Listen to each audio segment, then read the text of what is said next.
There it is. Yep. I think we're up. We are up. Hello. Hey.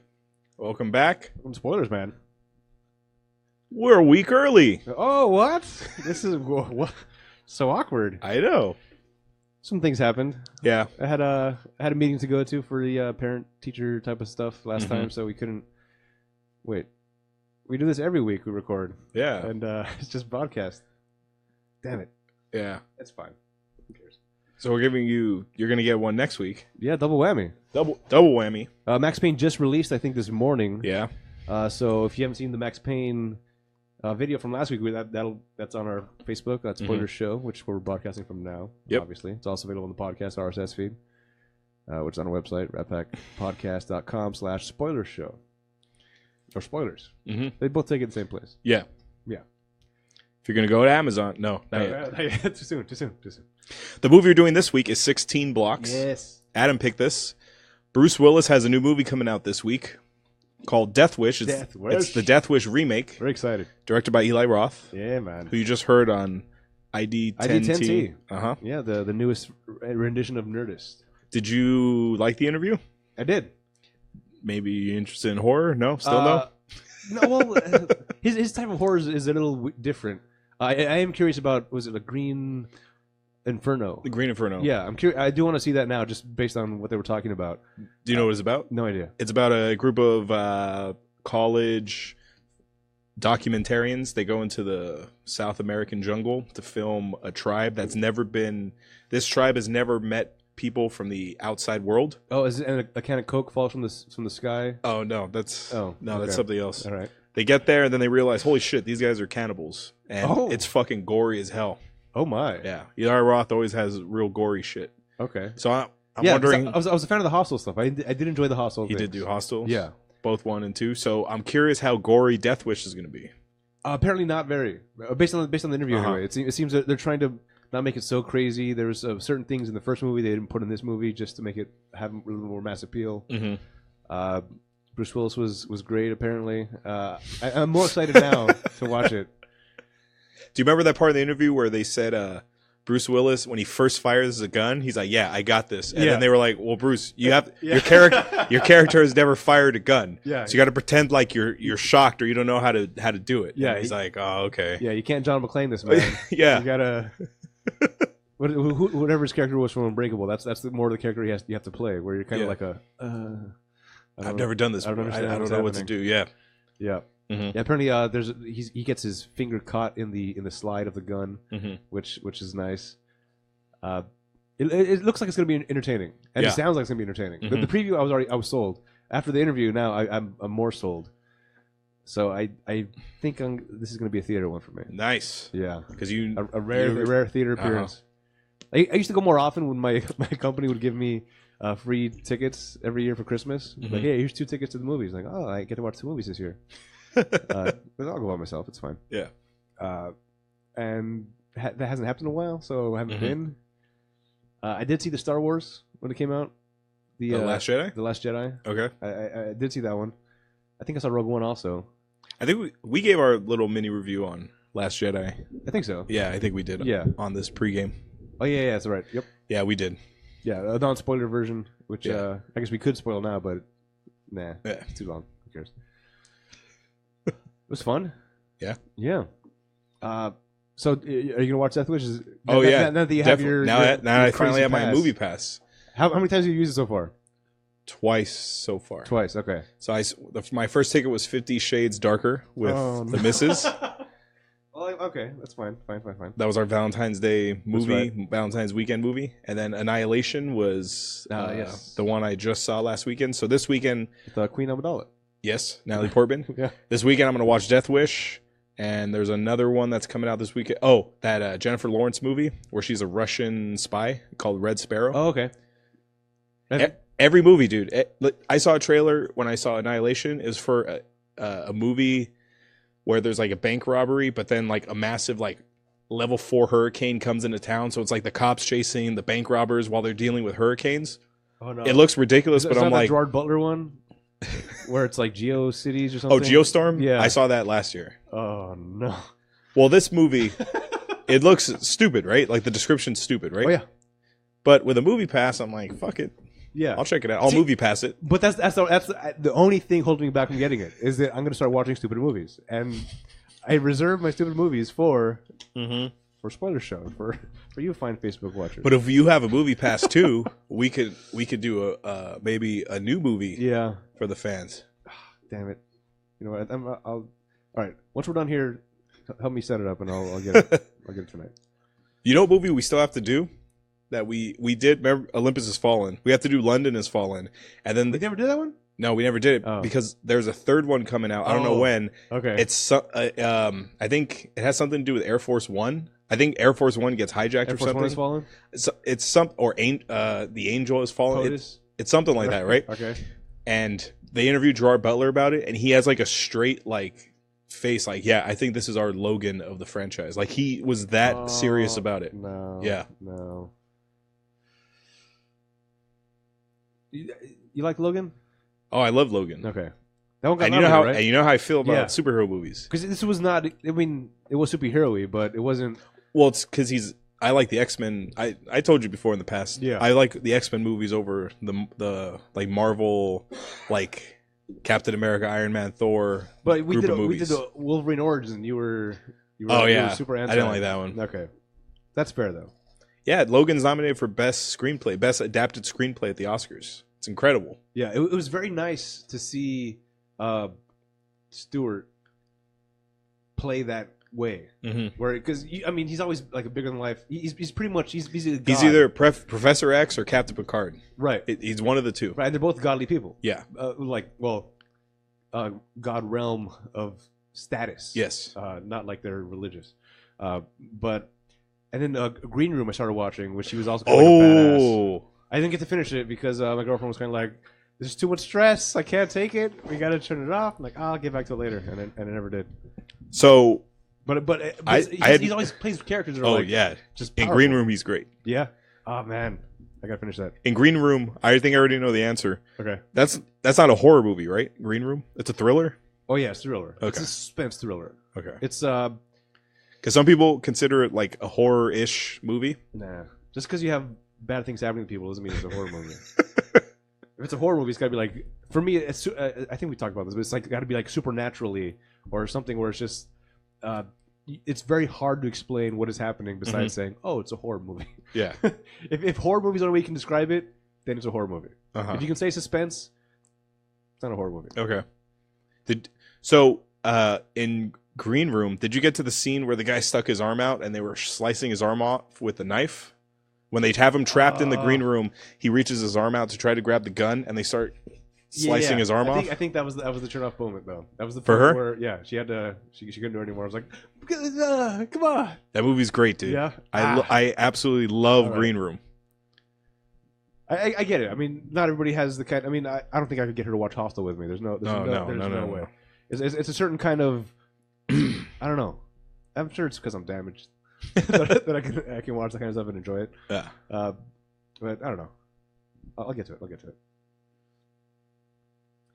But it's on Amazon Prime. Oh, is it? I think it still is. Well, that's how I saw saw it. A copy of Green Room. Yeah, from when I was first trying to watch it. Who cares? Yeah, that's fine. Yeah, then you got it. I got it. But still, I guess we want to talk about before a little as a pre-show thing. We're doing 16 Blocks, as you mentioned. Yes. Which has my boy Bruce Willis. It also has another guy, which for one song through my high school, he was my boy as well. And it's not even his most well-known song. He's like the third or fourth guy in this song. Yeah. Well, he's the first guy singing.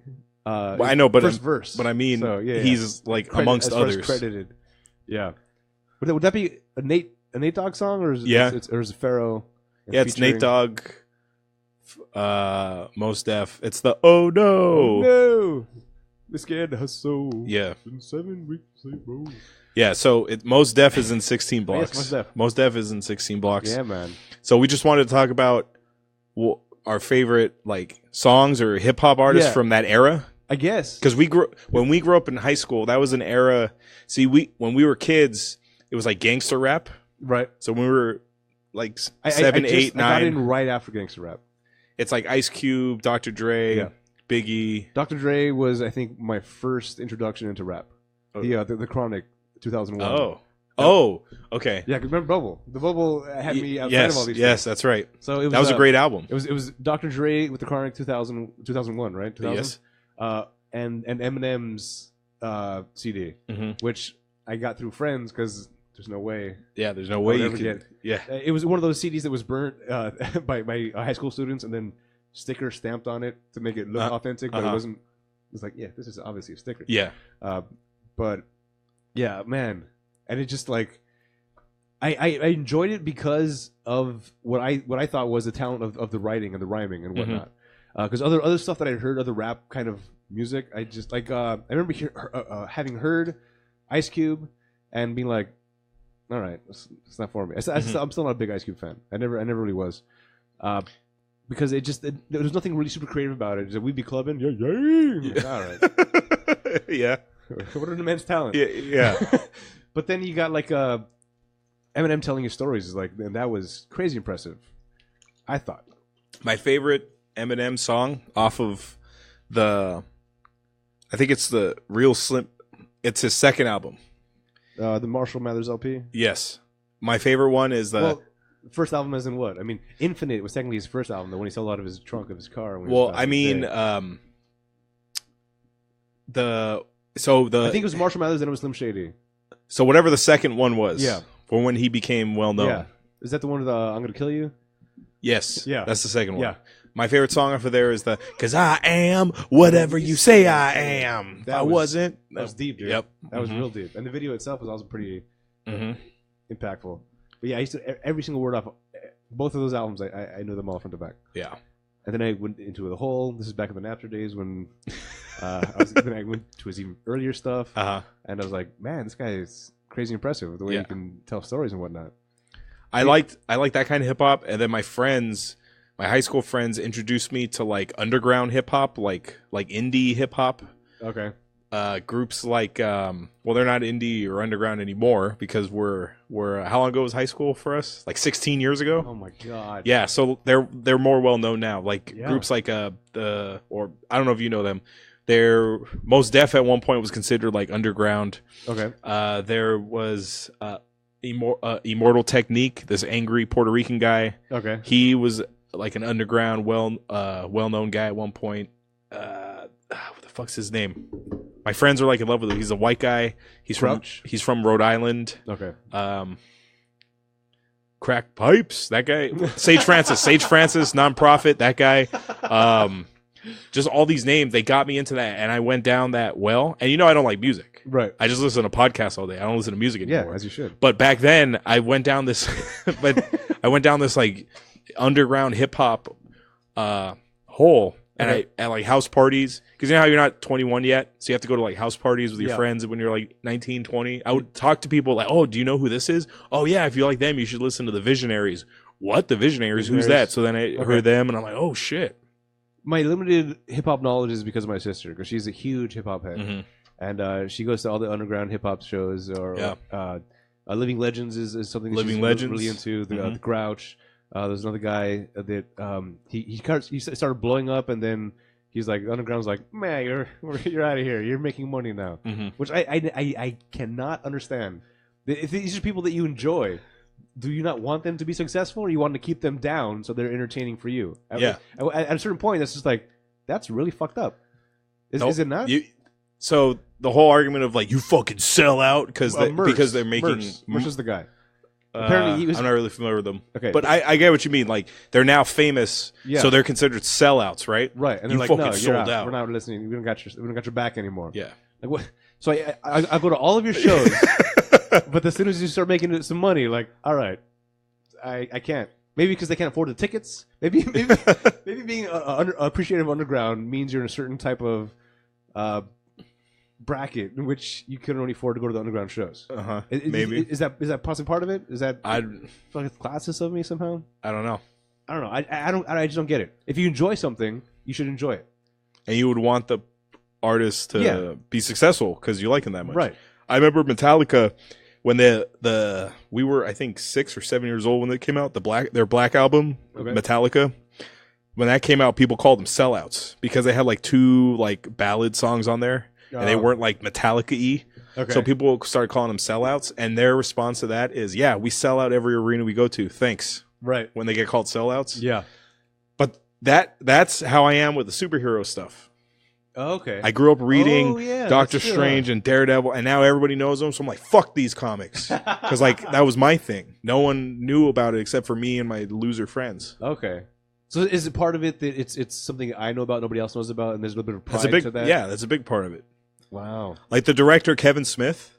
Okay. I don't know if you heard he had a heart attack on Sunday, I saw a video where he was posting. Yeah, he almost died. Was that right? Yeah. I thought it was just a Silent Bob thing because he looked like Silent Bob. He had his hat backwards on and the whole beard thing. He was recording like a live stand-up album, and he was doing 2 shows back to back. They always do 2 to 3 shows. Right. I found out from Bill Burr, because if there's a heckler in one, that's the way you got to do it sometimes. You got to scrap it, right? Yeah. So he canceled the second show, and he said that if I didn't cancel that second show, I'd be a dead man.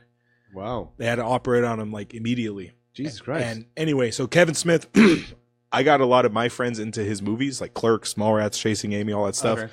And I knew who he was.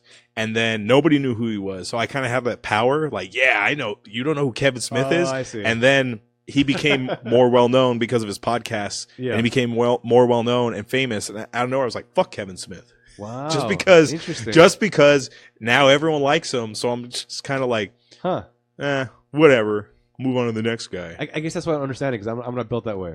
Like, I have friends that my friend Buddha Jones and the Man, they have a band that I think is amazing. I'm constantly trying to push them out, like, hey, everybody listen. Well, because that's your friend. Yeah, no, Kevin Smith isn't my friend. Okay, I guess that's true. But in general, because there's other bands also that I have discovered. Not I've discovered. Yeah, but that I have about before they're famous. That I learned about somehow randomly. Yeah, and I'm like, these guys are great. And I started telling people about it. I was playing, like, check this out, just because I don't know. I feel like I got enjoyment out of this. Let me share that with you now. Not I'm going to listen to it by myself in the car. Just like, windows up. Somebody comes up. No, it's my music. It's my music. Yeah. I don't get that. I know it's weird. The human beings are fucking weird when it comes to that, because they see it as, well, that's my precious thing that I have been. This has been my life, and I'm the only one in this area who knows about this thing, this comic, this movie, this director, this artist. And then once people start knowing what it is, the appeal of like what I said, not the power, but just like the exclusivity of like, I'm the only one who knows about him, starts drifting off. So you feel weird. I don't know. It's weird. It's hard to describe. All right. Yeah, so that's why I'm getting underground hip hop. Basically. Yeah. But it's weird, like our era of music, it's so funny, like we say like, oh yeah, our hip hop was like the best, right? Right. But then we always were like, well, what are these fucking kids gonna listen to? And who knows, maybe the stuff now is amazing, but we're just used to our stuff. We don't want to listen to it. I can't do the underground hip hop stuff because it's too underproduced.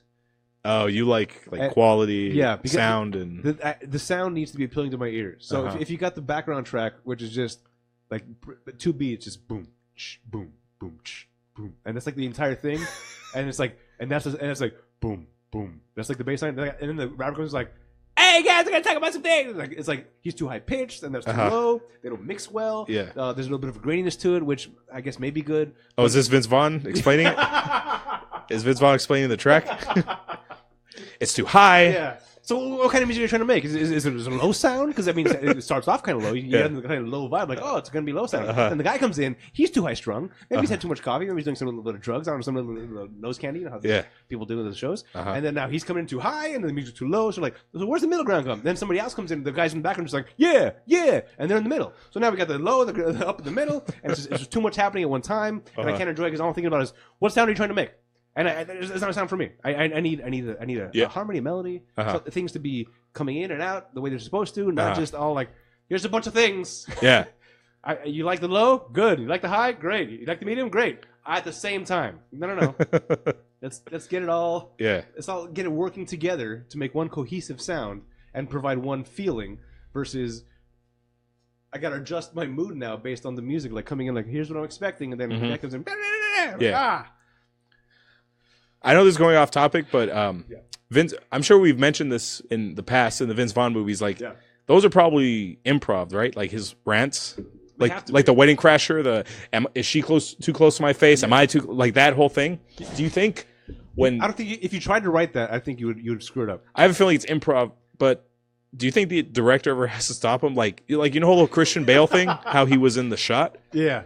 Like if the director has to stop Vince Vaughn midway through because there's like something wrong with the shot or something, do you think Vince Vaughn reacts like, nah, I was on a rant, you better keep going? Like, do you think he reacts that way? Or do you think he comes up with something brand new on the spot? I think he's like, oh, thank God I was running out of steam. Oh, okay. Okay. Like, oh. And then he needs a new cue to send him off again. Yeah, because I mean, that can get I mean, I'm not Vince Vaughn, obviously, but at a certain point, I'll be like, where am I going next? Where am I going with this? Where am I going with this? Oh man, I'd love to see that kind of stuff. I love the whole improv everything. So I mean, I went through Curb all over again just because that was fun. And I feel like I'm picking up on certain shows like that was an improv. That was an improv, and those make me happy. While you're speaking of improv, I'm gonna save this tab. Okay. When we're done recording. All right.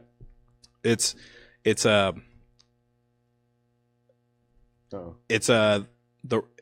wrestling shoot.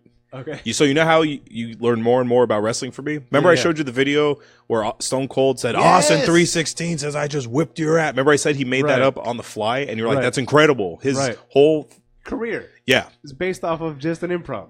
There's one that the Rock did where he's just making it up on the fly, and it's incredible. These guys... Is that about San Francisco? No. I played you that one, the Sacramento song. But this one, he's just doing a promo where he's imitating the 4 other guys he has to face that night at the pay-per-view. And it's fucking incredible, dude. It's incredible. Just by the way, all right, one more thing before we get into the show, because this is random tangent all of a sudden. Yeah. I saw a thing online that says Moana and The Little Mermaid are the exact same movie in like reverse order. Because there's Moana's trying to get off land into the sea, basically. Oh, and she's trying to get out of the sea onto land. Onto the land. There's a point where there's a whole song about a guy trying to eat a crab, but then in Moana it's a whole song about a crab trying to eat a girl. Oh, okay. Ariel goes to Ursula, a bad person who ends up to be, or who she thinks is a good person ends up to be bad. Moana goes off with this girl on the island who she thinks is this demon person. Turns out, that's like Mother Island or whatever. Yeah. So it's a good thing. Then there's also, and the thing that was like the funniest, like, oh, that's cute. In Little Mermaid, the Ariel is she's singing on top of a rock. That's like the most pivotal scene. And then in Moana, it's the rock singing to the girl. Yeah, that's funny. A lot of fun stuff. A lot of little cool, like, oh, that's cute. So I'll have this clip queued up for you, Adam, for when it's over, so you can see. Just dude, they I don't know how these guys just make it up like on the fly. It's impressive. Yeah, it's super impressive. Like Ric Flair, Macho Man, all these guys, how they can just, you know what, Mean Gene? I'm gonna come down there and I'm gonna, da. I just started. I did one gig of announcing for the Derby girls during their bouts, and a lot of times I'm just like, I got nothing. Yeah, just like, I got to make a comment of some kind. I got nothing. It was low stakes. This is televised to everybody in the world, and these guys are just coming up with things so quick. It makes it. The more you tell me about this wrestling stuff, the more impressed I get. Yeah, you just get more fascinated. There's a concept in wrestling called a heel announcer. So there's an announcing team.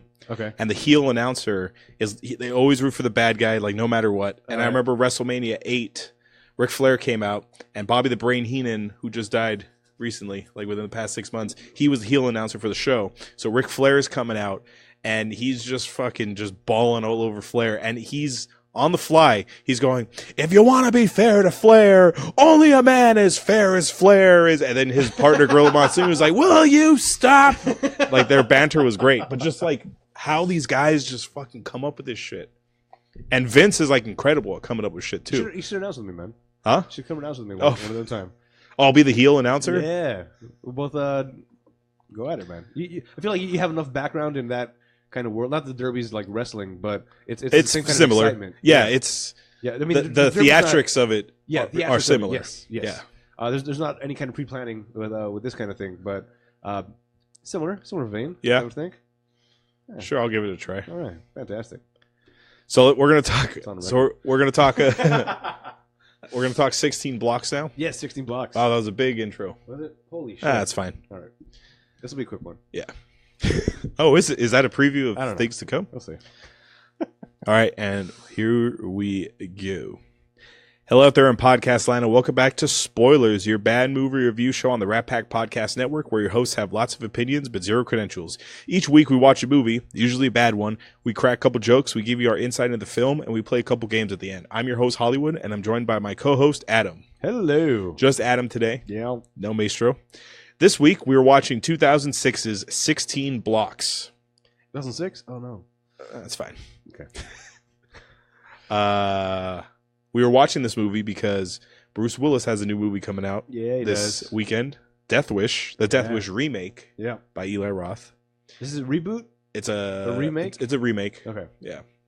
Because in this one, I think he's a surgeon. That's what he said on the interview, right? In the original one, Charles Bronson was an architect. Oh, okay.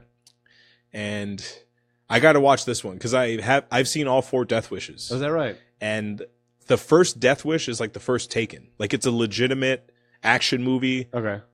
But then, like the Taken movies, the Death Wish movies became more and more ridiculous. Okay. Mistakes. Where Charles Bronson, I think he was 72 years old when he made part 4. Jesus Christ. But he's still like out there intimidating guys like, hey, I'm going to get you with his gun. Okay. And like, this is it doesn't work. Fucking ridiculous.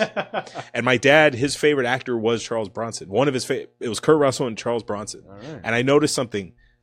Met like Hispanic Latino men who came to the U.S. in the era like around the time like around people were like our age, our fathers. Yeah.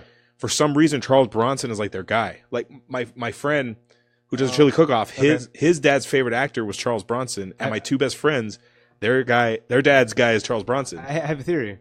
I think it's because he pretty much embodies what machismo is in the Hispanic culture. Like just the man's man, like doesn't take shit. Yeah. It's just like no. This is what I do because this is what a man is supposed to do. Yeah.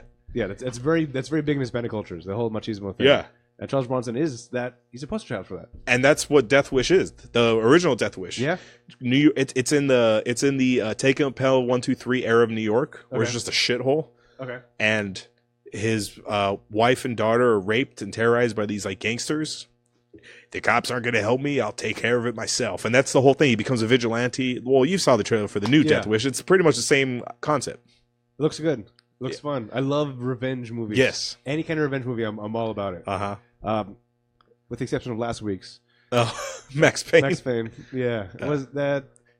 It felt light on the revenge somehow. Yeah. It didn't give me the feel like I'm trying to get vengeance. It was more just like I'm going through the motion of this because it's my life now. Well, yeah, we brought up last week. They should have brought up the whole, for people who've never played the game like me, who aren't familiar with it, they should have brought up in the beginning that his wife and daughter were murdered. So he's like hell-bent on figuring out who solved the case. It should have been a more thorough line of the movie where it kept flashing back. Yes. Like those terrors would not leave him. Yes. And just keep reminding him over and over again what he's doing. Yeah. Another good revenge one that I just showed my girlfriend was Memento. Oh. That is one for the books. That's Christopher Nolan, dude. He did all the Is that right? Yeah, he did the Dark Knight movies. Fantastic. He's great. I own the special edition DVD where if you enter a certain sequence, the movie plays forward, front to back. Okay. And it's a trip watching it. Yeah. Yeah, it's a real fucking trip watching it front to back. Oh man. But it's great because they like you say, they set up the rules perfectly. He has long-term memory, so he does know how to drive. He does know how to eat, how to brush his teeth. But but they explain it in a perfect way his short-term memory loss. Yeah.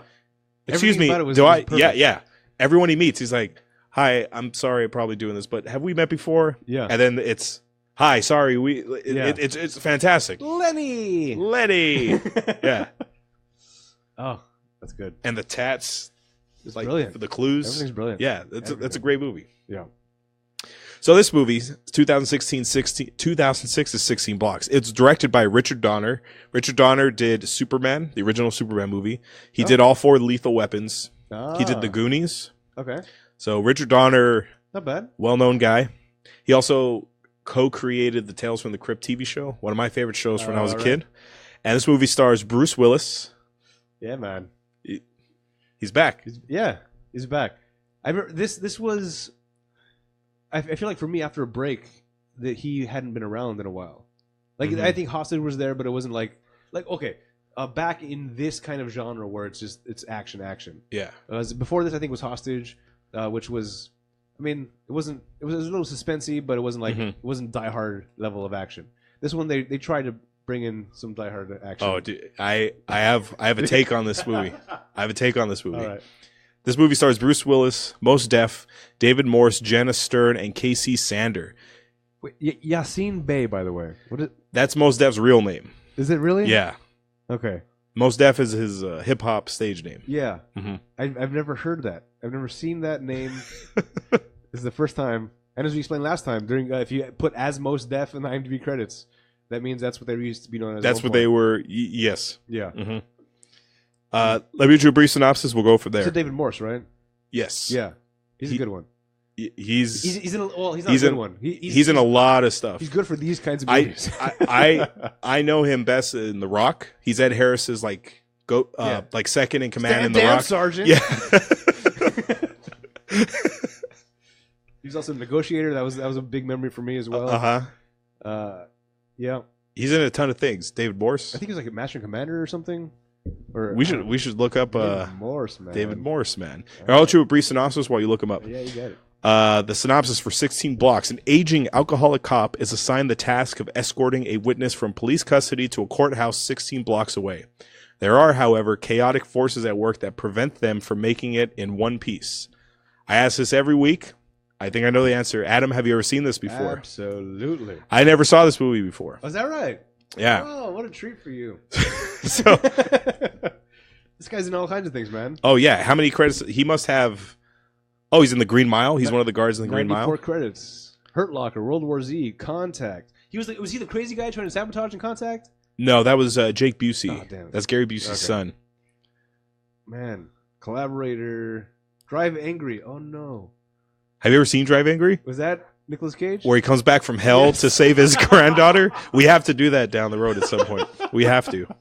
You're right, The Negotiator, The Rock. Stand down, Sergeant. Disturbia. That was Shia LaBeouf. No. Oh shit. Yeah. I'm thinking Domestic Disturbance. Mm. That's Sean Archer. You've seen with Vince Vaughn? Yes. Yeah. Well, because I was under the impression it was going to be like an Arlington Road. Which was an amazing movie. We love that movie. Yeah, man. Did you ever watch the John Adams miniseries for HBO? No. Giamatti is John Adams. Ooh. It's like 6 episodes long. Giamatti is John Adams, and David Morse was John Washington. George Washington, not John Washington. His brother? I don't remember that. He's the brother who couldn't become president. Yeah. The Long Kiss Goodnight? That was a good one too? Yes. That was with Gina Davis, Samuel Jackson. Yeah, man. Mm-hmm. Yeah. So me personally, I know him best in The Rock as Ed Harris's number 2 guy. All right. The stand down, Sergeant. Damn, Sergeant. Okay. Not so easy. Let me get. Not so simple. It's a simple order, Sergeant. Not so simple. Bang, bang. Yeah. All right. That's in the archives, by the way. Check out this. Oh yeah, we did The Rock. Yeah. We did all 3 of his trilogy. We did Face Off, Con Air, and The Rock. Yeah, we did. So this movie, 16 Blocks. I have a hot take. Hot take. I have a feeling somewhere down the road, this might have been a Bruce Die Hard-ish. Maybe like they were trying to make. What if John McClane was like an alcoholic cop? And I feel a lot of Die Hardiness in this. You know what? I feel like there would be a lot of crossover here. Just because I'm ignoring the last 2 because that's superhero McClane. Yeah, that's not canon. I'm talking. It's not canon for our true fans. Yeah, I'm talking about the first 3. If you take out the second one, so just the first and the third. Even the second one not allowed before the other 2. Yeah, the third one. That was amazing. Yeah, he's a fucking alcoholic at that point, right? Yeah, he was out and he's got the headache. He's got to hang over the entire movie. It's your lucky day, right? I could see like him and Holly just don't work out. It gets worse because he left her hanging on the phone fighting Simon Gruber. I could see their marriage just fucking deteriorating, and he's now this kind of cop. Yeah, And man. hey, John, you got to escort this guy Yeah. to the courthouse. Ah, fuck. Yeah. Let's keep happening to me. Yeah. But except instead of dirty cops, it would be like he's if this was like a true Die Hard movie. Yeah. Oh, this guy's gonna rat on the Yakuza, the Italian mob, and the Russians. He has dirt on all three of them. Yep. And they're all John, coming after yeah, him. and John, you got to take him. Holy shit, this is a better Yeah. fucking version. And John, you got to take him 60 blocks to the courthouse. Yep. And then, oh shit, how could the same shit happen to the same guy 4 times? Yeah. Like, you can throw that line in. Right. Bad idea. Bad idea. Uh-huh. Yeah. My take is this I like was that. could have maybe been a Die Hard-ish movie, and then they kind of rewrote it. Okay. Because, I mean, you can't have McClane be a bad guy at the end. Okay. As far as the years go, Mm-hmm. when did the fourth Die Hard come out? Any ideas? Maybe this was pitched at the same time, like, oh, we'd like to do that, but we have this other one coming out. So 16 already. Blocks is 2006. 2006. Good Day to... Good Day to Die Hard. No, that's the No, fifth no. one. Yeah, it's Live Free or Live Die Hard. Free. Sorry. How dare you? I mean, come on. Oh, 2007. So it was a year later. So maybe these were pitched around the same time. Uh-huh. And we're like, ooh, we love to take that, but we already took this other one Yeah. with the Mac guy. And we have... He's at... So in the 16 Blocks one, he's trapped in a building. Is there a way he can, like, jump off of the building, land on a chopper, Yeah. one-armed, and then swing Wouldn't with you Mos get those Def 16 under blocks his... faster in a fighter jet? Yeah. Or at least halfway, and then jump the rest of the way. Yeah. Is there any way your character can do that? Well, no. And is there a way the Mos Def character, is there a way he also knows how to fire guns? Right. So there's an epic scene where Bruce is riding the motorcycle and Mos Def is turned around firing as they're heading down the I just saw blocks. this new keyboard you can unroll. Is there any way to incorporate that into the movie? Because, I mean, that's pretty impressive. No, he's a witness. There's no keyboard. Hmm. You said he has a notebook he rolls up. Can we make the keyboard roll up, maybe? Is that... Maybe he's a hacker. Maybe he has the hacker codes in the Yeah. notebook. No, But he's in jail. no, he wants to be a baker. Like he wants to own a bakery. Ooh, I don't know how that's gonna work. Yeah, I can't. Okay, who are the bad guys? Corrupt cops. Ooh, it can't be like a Gruber cousin or a half sister to Simon and Hans. I can just picture this. That's probably how it fucking works Yeah. in Hollywood. No, we got to up the stakes. We can't make them just white cops. Well, I think the way it works now is if you want to try to do an original idea, I think they just get your idea and try to figure out how to put it into like an existing property. Right. Like I just feel like, I have a great idea. It's about a corrupt cop who has to go undercover and then he redeems himself. Okay, I like your idea. Is there any way this corrupt cop who goes undercover, is there any way he has a black sidekick and we turn it into a Lethal Weapon movie? Yeah. We need Well, demographics no, here, man. that's not really my. No, We're I'm not making doing Lethal good in Weapon. the 1845 in the black demographic. We need to bring somebody in. Yeah, We get the 1845 by Uh-huh. putting in a Mos Def, which is in the demographic that brings the people in. Uh-huh. Towards the top age of 45, people that grew up with him. Towards the bottom age, just because I don't know, because he's black. I don't know how these demographics are supposed to work. Mos Def did not belong in this movie. No, I don't know why he was in this movie. No. I like Mos Def as an artist. Yeah. The oh no, Oh, no.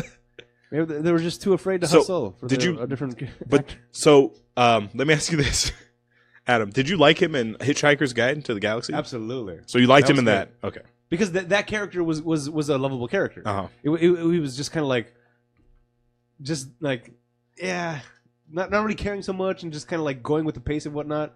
This character, I felt like he was trying to show people, hey, guess what? I can act. Mm-hmm. I'm like, all right, slow down, maybe. Maybe just play a regular person instead of having to play this. I do not like affected voices. Oh, his voice. What was he? Who? Why? I don't know. Why did he? Why? What did that accomplish in any part of the movie? Nothing. Uh-huh. Same way I felt about Samuel L. Jackson in the Kingsman, when he had a crazy lisp Yeah. for no reason. Uh-huh. It's like, what does that bring to the movie? Nothing. It takes me out of it. Like, 'cause now I'm just thinking about what was that? What was that? maybe. See, you're thinking like, okay, the logical thing is he has a lisp, so somewhere down the road, in order to turn on the bomb, it needs he needs to say a word, but he can't. Like, you know what I mean? Like, Sandy sells, she sells. That's how you turn the bomb up. Sandy sells. Oh no. Yeah, exactly. Like that. It makes sense why you would introduce something like that. But what's Mos Def doing? I don't know. It took away from the movie a great deal. Yeah, it was very distracting. And it all I kept thinking was like, why? Yeah. Why? I know you're talented, but come on. There's a Mos Def movie he did. It was an HBO movie. It's really good. It stars him and Alan Rickman. Okay. They're both heart surgeons. Yes. And I've seen it's like The Good Doctor or something like that. Something the Lord Made. Oh yeah. And Mos Def is Vivian Thomas. Mm-hmm. And him and in real life, Vivian Thomas and the white guy, I forgot his name escapes me. It's fine. They created a new procedure involving heart valves for open heart surgery. I remember. I think I saw one episode of that. That's a great. Yeah, it's a great movie. That's the most stuff I want to see. Yeah, not this guy. It doesn't make sense. If you're gonna do something like that, then you might as well get Dave Chappelle to play it. It's like, yeah, then it'd be kind of like all right, I get it. You're doing something weird. Yeah, actually, I would have preferred a comedian. Yeah, or a comedic actor in the place of Mos Def. Yeah, I agree. He was in Dave Chappelle and Con Air. Another one in the archives. That was fine. That role required that kind of person. Yeah, fine, good. Mos Def. I mean, you do start feeling for him at a certain point. Yeah. After the first 30, 45 minutes, when you start like accepting that this is how he's going to talk the entire movie. Yeah. You're just like, okay. Then it starts getting somewhere, but that's 45 minutes lost of character development that we could have had. It's harsh off the bat. You're like, yeah, you'll be talking like that the whole time. Yeah, it's real rough. Now, full disclosure, I saw this movie last week already, so parts of it are already starting to fade. Me too, because we were originally supposed to record this last Wednesday, but then we moved it up to Saturday, but then the whole thing happened. I got all kinds of sick and crazy. Yeah.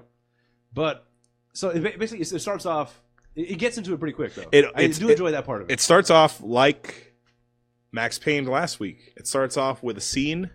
What's happening? Yeah. It's the bus scene. Yeah. He's on the phone with his wife. It could have been, I'm guessing it's Holly Gennaro. Yeah. He's on the phone with her. Yeah. Saying, you're going to hear things about me on the news. It's not true. Yep. They're going to say that I killed people. It's not true. Yeah, this is my last will and testament. Yep. Is how he starts it off. So he's in a bus. It's black and white. Yep. And then a few hours earlier. So this is a memento-y type of thing that they're doing as well. Yeah. Where it starts off at the end. The black and white scene is the current timeline. Let's go back to the color for the previous. And so then it flashes back to reality. And like you said, he's got to go 16 blocks right away. Yeah. They're not fucking around here. Like I said, I saw this before, but I already forgot. I'd forgotten. I was like, oh shit, we're right into it already. Yeah, within 5 minutes, like, hey, Bruce. I'll just call him Bruce. Bruce, you got to take him. You got to take him to the courthouse. There's no one else who can do it. You're Jack Mosley, which I found a little distracting too, because Mosley is too close to Mos Def for me. Oh, okay. I was like, so when somebody says Mosley, I'm like, wait, okay, no, not him. Obviously not him. But that was, another thing that was distracting for no reason. One reason why Mos Def shouldn't have been in this. One thing, I think I said this during our Lucky Number 11 episode. Yeah. One thing that bothers me about Bruce Willis outside in a Bruce Willis movie post like 1999. Okay. Just fucking go bald. Don't give me the hairpiece. Just rock the bald head. Yeah, I get it. It's fine in this one, but it's like, just come on, dude, just do it. You know, you're known for the bald head already. Just rock it. Yeah. Oof. Did we do surrogates? Did we do surrogates? We did do surrogates, okay. And he had a bald. Well, that was in his surrogate body, he had hair. Yeah. That I accept. Okay. The way you go, like in this world, the rules, that's fine. That was distracting as hell to me. Yeah, but then when you see the real Bruce, you're like, he's bald. Oh, thank God. Yeah, you're like, yeah, it's fine. So it actually is a hairpiece in this case, and we're okay with that. Yeah, perfect. Yeah, so right off the bat, he's drinking at his desk. We see he's an alcoholic. Mm-hmm. He shows up to a crime scene. He starts going through the cabinets of the recently deceased. Finds a bottle of whiskey, pours it in his coffee, and he's just drinking it. Goes back into work and like, all right, I'm about to go home. No, hold on, Leslie. You got a guy. You got to do a thing. You got to transfer the thing. You got to transfer a person. I don't know why I did that voice. You got to take him 16 blocks to the courthouse. 16 blocks is easy. I would have got the other guy, but he's stuck in traffic, so it's got to be you. It's got to be you. Come on. And Bruce Willis is like, nah, find someone else. And he goes, and the guy's like, oh, I'm sorry. Am I the acting sergeant on staff or whatever? He's like, oh yeah, that's right, that's me. Yeah, I'm your fucking boss. Yeah. So the person in question has to be transported is Most Def. Most definitely. Most definitely. That's part of a song where he says most definitely. Okay. Yeah. It's Most Def in a horrendous accent. How do you describe this accent? Is he trying to be like a Jamaican? No, not Jamaican. I cannot describe. I can't pinpoint what it is. Across crazy insensitive. It's a person that is a little delayed in the head. Oh, like slow? Slow. Okay. Yeah. Yeah, actually, his accent reminded me of Snoop from The Wire. Okay. But not that bad. Like not that bad. In the same kind of way that it's almost the speech patterns are similar. It's semi unintelligible. Yeah. But it's like through context clues you know what they're saying. Yes. But otherwise you're just like, what? Yeah. If this was subtitled, it'd just say indistinguishable languages. Murmurings or whatever. Yeah, for no reason. So, all right, we got to get this witness up there, and he's like, oh, I need my suit. I got a suit. I got a gray suit. Where's my suit? I don't have a suit. It's just, it's too much. It's over the top. It's like, all right, whatever. Get the fuck. We got to get out of here. And we're moving. Where's my suit, though? I don't have a suit. And he has his rolled up notebook. Yeah, my notebook. Now, I don't want to nitpick here. Okay. I'm pretty sure when you get locked up, you don't get to keep what you went into the jail cell with. No, this was part of his effects. When he went, well, okay, no, you're right. Because he's not really being released; he's being transported to serve as a witness, right, in a trial. So when you're being transported, I don't think they give you all of your stuff back that you came in with. Yeah, but I guess they did. Maybe that was part of the. Did they realize he's kind of slow? Maybe that was part of the whole negotiations. Because we find out later he's a key witness. He was arrested for something crazy. There was like minor or whatever, but it was like maybe his third strike possibly. And they're like, oh, do you recognize this guy? Oh yeah, I know that guy. And I know. Yeah. Okay, well, if you come and testify against this guy that you showed you a picture of, you get a full pardon and you're fine. Yeah. So maybe they did. That's part of the deal. Let me have my notebook. Right. And then I'll go testify. I'll be released first and then testify, which seems a little weird. Yeah, I don't know how that works. I'm not a lawyer. I'm not a botanist. You're not a botanist? Yeah. So I mentioned this last week at the end of Max Payne when we were previewing this episode, 16 blocks. I remember back in 2006, I saw the trailer for this, and I'm like, 16 blocks? That's not fucking far. Yep. I actually went to New York this past summer. 16 New York blocks are fucking far. I will find out next month how far this is. They are fucking far. So you've never been to New York, right? I did, but it was a while ago? It was like a 2-day weekend. Oh, okay. And there was a lot of walking. Mm-hmm. I don't remember how many blocks was. I just remember that I had to take a break the next day because my feet were sore. From I swear to God, I the entire day from I woke up at 8 in the morning to go to Central Park to walk around by myself. I met up with my friend. They lived out there, who's actually been on the podcast on Random Acts, Carissa, and then she walked me around for a long time. And then we went to go see a show, and then we walked around some more. And so from 8 until 5 o'clock in the morning the next day was like basically nonstop walking. Yeah, you walk a lot. Yeah. Now I mentioned it could have been 2 blocks the entire. I don't know. Maybe it was 16 blocks we walked. I don't know. Now I did mention in New York, in Manhattan, if you're going north to south, that's about downtown LA blocks. Mm-hmm. But if you're going east to west, so if you're on 42nd Street and you have to go from 42nd and 3rd to 42nd and 8th. That's like fucking 3 blocks just to go first to second to third. I think like Central Park is 4 blocks. Yes, and Central Park is huge. It's very long. It goes from I think it's like 48th Street. I think it goes from like 56th Street to 108th Street. It's fucking far, dude. You can't do it in one day. That I do know that. Central Park? Yeah, you can't do it in one day. Not correctly. Yeah, and not without a bike. I did bike around it in about 3 hours. And I think I brought this up before. After I went to New York, I started doubting the believability of some of the things in Die Hard with a Vengeance. Okay. Just like how they can run from like where they were to Wall Street, make it in time, and the whole like there were some things that's why you go through I was doubting. The park. Not through the park, but through the park. Yeah. What did he say? I told you Park Avenue was closed. Yeah. I didn't say Park Avenue. I said through the park. He just hops onto the park. Yeah. Are you aiming for those people? No. Maybe the mime.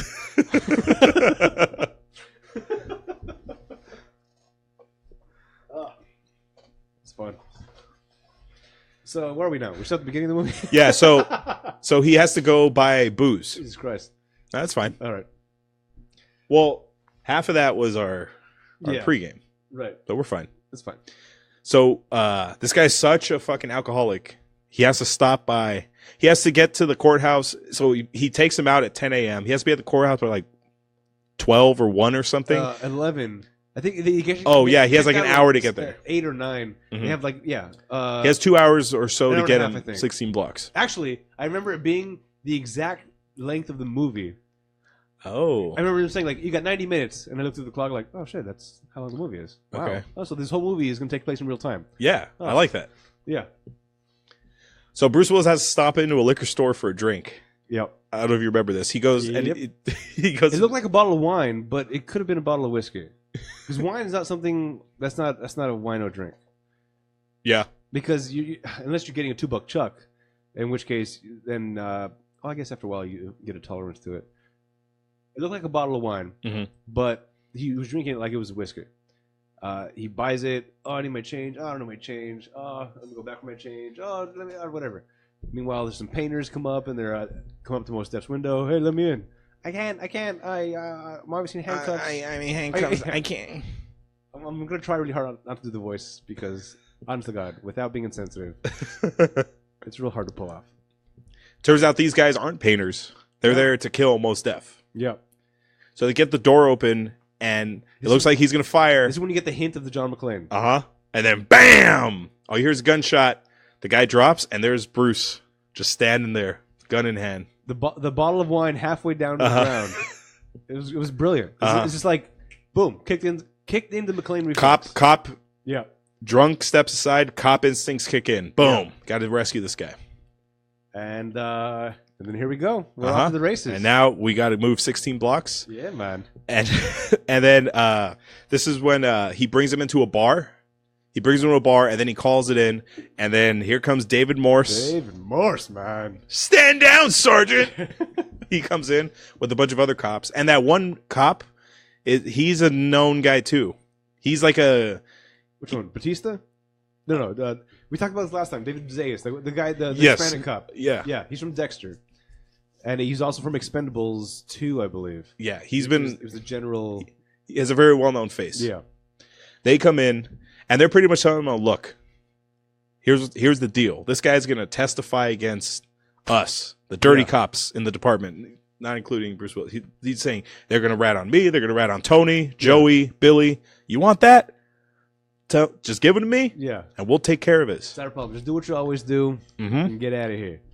At this point, they take Bruce Willis's gun, and they fire it off, put it in Mos Def's hands, get the fingerprints on there, make sure the GSR, the gunshot residue, gets on his hand as well. And Mos Def's just like, "What are you guys doing? What are you doing? I don't want to touch the gun. Yeah, I don't want it. I just got to testify, man. I got an appointment. I got to be somewhere at 12." So they're just like, you know what, dude? Just give it to us. Just walk away. Do what you do best. Just walk away. Because David Morse... Have another drink. Yeah. Have another drink. Yeah. David, oh, man. Because we find out David Morse and Bruce Willis used to be partners. Yeah, way back. Way back in the day. So he knows how Bruce Willis is. Yeah. He knows, get another drink or two. Yeah, it's fine. It's totally fine. Don't worry about it. This reminds me of the Marcellus speech. You feel that? That's pride fucking with you. Yeah. Fuck pride. Yeah. I felt that whole thing just kind of so come what is back. it? Who's my... Oh, wait. Yeah. It's fine. Bruce Willis. Your ass goes down in the 5th. Yeah. You You don't consider that a Bruce Willis movie, right? He's just in it. Yeah, no, it's not him, but you cannot mention it without his name also coming up. Do you like that movie? Absolutely. Okay. It's an amazing movie. Outside of the Bruce Willis stuff? To me, that's a Travolta and Jackson movie. Yeah. Vin Rhames, fine. Bruce Willis, fine. Mm-hmm. Even the Uma Wolf. Thurman, fine. Uma Thurman, get out of here. Yeah. Wolf first, before Uma Thurman, as far as credits go. Okay. But, yeah. Travolta and Jackson featuring Bruce Willis and Ving Rhames. Well, at the time, he was the biggest name in the movie. At that time, Was that right? like Travolta was well known, but Travolta was like on a down. He was on a resurgence. Yeah, he was going way down. He hadn't done Face Off yet. So he wasn't back on the map. Yeah. He was 3 years from Face Off. 3 years away. Wow. Yeah, that's quite a look change. Pulp Fiction saved his career. All right. And he has a weird way how to bring like people like Tarantino loved Travolta growing up when he was in those Saturday Night Fever, like those movies. Yep. And Tarantino has a way of putting people in his movies of like little known like character actors who he grew up watching. You're like, oh man, that guy's fucking amazing. Like he sees something in him that can bring him out. And I remember hearing this Tarantino, he wanted to put Gene Wilder in his next movie. Ooh. Just to bring him back because he didn't do anything. Is he still around? No, he died already. Oh, but Gene Wilder didn't do anything for like 20 years. And Tarantino said, I kind of want to put him in something of mine amazing. Just to bring him back. Yeah. Just to bring him back so people can see like, holy shit, like Gene Wilder's fucking amazing. Yeah. But he like died. That. But he died. Yeah. Him. So he does that a lot. He tries to get guys he grew up watching, put him into stuff. Yeah, for the most part, the people that are in his movies they're not like the biggest names, but they're names that you should know. Yes, and they work. Yeah, absolutely. You know, Tom Cruise is going to be in his next one. Is that right? His next movie is about. That goes against everything we just said. Everybody knows who Tom Cruise is. Well, no. Tarantino's only making 10 movies. He claims this is his 9th movie. It's about the Manson murders, or not necessarily about the Manson murders. They're going to happen. Tom Cruise Manson. There's rumors he could be Manson, and I'm on board. Oh, in that case, I'm in. It's Leo's the lead. All right. It's Leo, Tom Cruise, Jennifer Lawrence, Samuel Jackson, Jesus Christ, and like one other big name that he's thrown in there. Man. So based on this trajectory, in his last movie, he's going to get every A-list actor of all time to star because everybody's going to know this is the last one. I got to get in on this. I missed the Angry Eight. The Hateful Eight. The Hateful Eight, whatever. And that was his 8th movie. Yeah. Which he was pretty hateful to make. Yeah. Because of the script leak, whatever. Yeah. Yeah. Anyway. Jesus Christ. Who's in Hateful Eight again? I forget. Oh my boy. Kurt. Yeah. Wait, we need to get Bruce Willis in one of these. Oh, we already did. Yeah, Pulp Fiction. We did Planet Terror as well. He co-directed that movie, and he was in that one scene. Oh yeah, that was Richard. Robert Rodriguez. Yep. Yeah. Damn it. That's fine. Anyway, so Bruce Willis has a change of heart. Yep. All right, I'm gonna get you to where you got to get to. Pulls a shotgun out from behind the bar, kills one of the guys, and then here comes Morse. Like, hey, whoa, buddy, stand down, Jack. Stand down, Captain. Just killed another cop. If you walk out the door, I can't help you anymore. Yeah. That's exactly. If you walk out the door. Don't walk out the door. He walked out the door. And then now they're running. There's basically a lot of just running at this point. Running into buildings, then we got to leave buildings. Up through buildings, on roofs, walking around, going through buildings. Yeah. Mm-hmm. There's a lot of things that happen that are meant to be clever that do not come across as clever to me. Okay. It comes across as, we did a fancy angle and tricked you. Like, they're coming. They're both coming down the same hallway. Oh, they're gonna meet each other. Oh wait, they're not there. Why? They ducked in a room. The ambulance at the end. Ambulance. When they stop the ambulance and they open it and it's empty, but then they're in another ambulance. In the hallway, like in the room. There's a lot of these things that they're like, oh, we're gonna get you. And then they'll slide a hand. Oh no, you missed. Sorry, sorry. It's not behind this door. And it got upsetting after like the 4th time that happened. I was like, this what? At what point are we going to be an honest movie here? We're just not going to be. This is all close-up magic now. Is what we're doing. So So he needs ammo. He needs more weapons. Yep. He needs to reload. So he goes to a woman's apartment. We're led to believe that this is his Holly Gennaro. We're led to believe this is his Holly Gennaro. Right. But we find out later it's not. Right. They go in because another sleight of hand. Yeah, another. Oh, we're gonna get you. Clever. Who's the director of this guy? This is Night Shyamalan, right? No, this is Richard Donner. He did the Lethal Weapons. Right. Mm-hmm. Yeah. Oh man.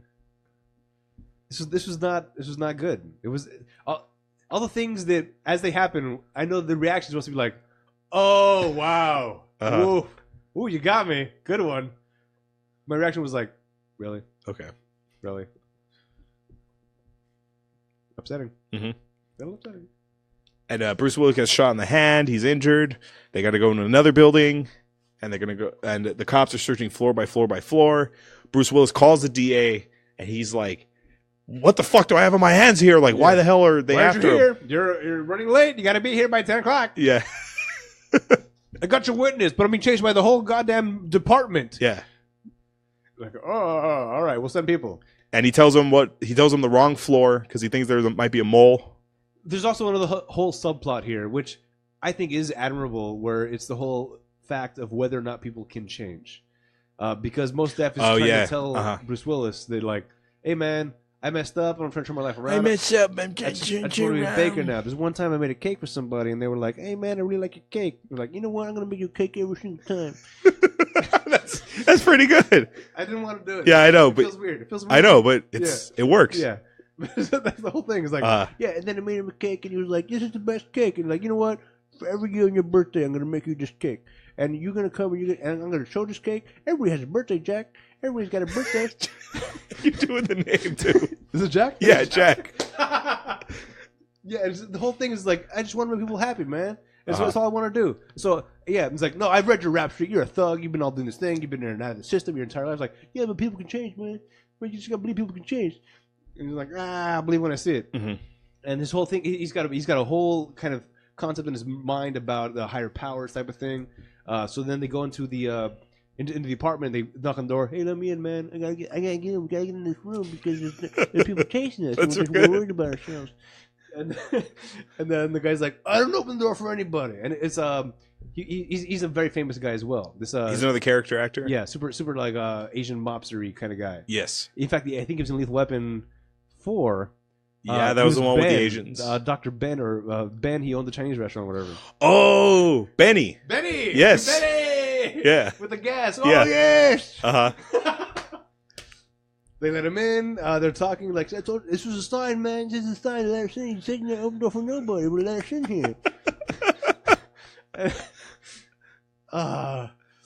It's great. You got to keep doing it. You got to keep doing it. Yeah, so it's the whole thing. So we get the room number. They go to the wrong room. Like, oh shit, we got. Oh shit, here. there is a mole. Yeah, it turns out, hey, sleight of hand. We gave you the wrong room. Sorry. Then they go up on the roof, and then like they're coming down the stairs, and then here comes Morse. "Hey, Bruce, I got you." Like, "Oh, you got me." And then here comes Morse Staff around the corner. "No, I got you." Yeah. Another like, "Whoa, you got me again." So. And Most Def, we learn he's supposed to meet a friend. The reason he's like, "No, I can't go to court. I gotta be somewhere. I got an appointment." It's because he's meeting someone to fly to Seattle with, so he can open his own bakery there. Where he's gonna. Well, first after the testimony, he has to go to the Port Authority to open up a locker that has $30,000 in cash that he basically stole from somebody, which we're gonna excuse, I guess, because he tells he's a good person. He wants to make a bakery, and I make you a strawberry cake on your birthday. Yeah. Like, no, but he basically some guy came over. One of his friends came over with $30,000 and said, "Hold this for me. I gotta go see a guy." He ends up dead. He never comes back. He's gone. Yeah. So now he's like, "Well, he gave me $31,000. Guess how much I need to open a bakery?" $31,000. $31,000. I think it was 30. It's like 1,000 less. So he just pocketed 1,000. I didn't want to believe. Like, all right. So great guy. So he has to go there, and then from the Port Authority with the money, then go to Seattle, and then go do the thing, and everything's fine. 30,000. I think half of that is just for one oven, like an industrial oven.